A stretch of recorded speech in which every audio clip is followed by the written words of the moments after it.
Hi there. So I've had a mess about with the D-808 for about half an hour, tried various things, tried attaching two fly leads from the earth side and the positive side of the speaker socket to the speaker itself. Doesn't work. However, by having one fly lead on the positive side of the speaker terminal and then inserting a mono jack plug into the socket, not all the way to make connection on the other side of the circuit. Whether it's shorting something out, I don't know. I can force the audio from the speaker socket through the loudspeaker, and so I've got it working again.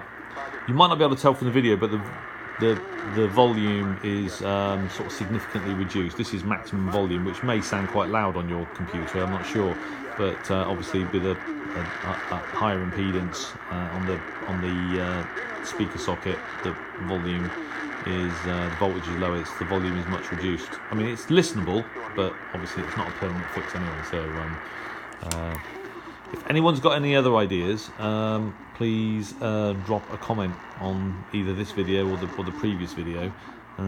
It is really disappointing because, one, I've had this radio less than a year. I've got Sony radios that were built in the 1980s that are still working perfectly well.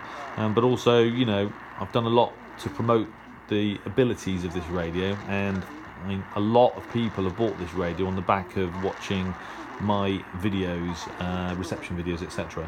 And there's no doubt that if you've got a working example, it does represent superb value for money.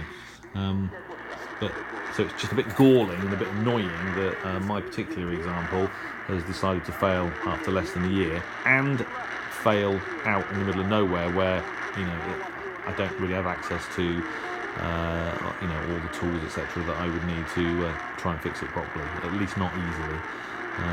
So when I go back to the UK, I'm going to put it on the bench, put a light over it, and see if we can fix it. Maybe replace the headphone socket. Is an obvious thing to do.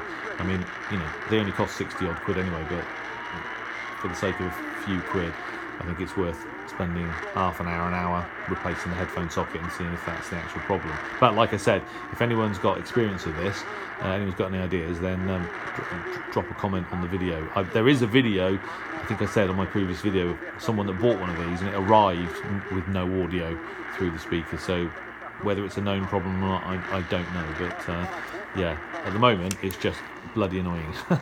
So there you go. But anyway, I thought I'd share that with you.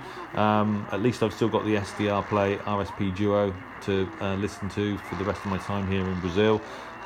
If I get out of here to the nearest town, Paragominas, which is 80 kilometres away, if I can get hold of another radio cheaply, then I might buy another one. But I don't know whether I'll be here long enough to make that worthwhile anyway, so we'll see. But anyway, there you go. It's working again, sort of. But yeah, just a bit annoying. Alright, well, thanks for watching.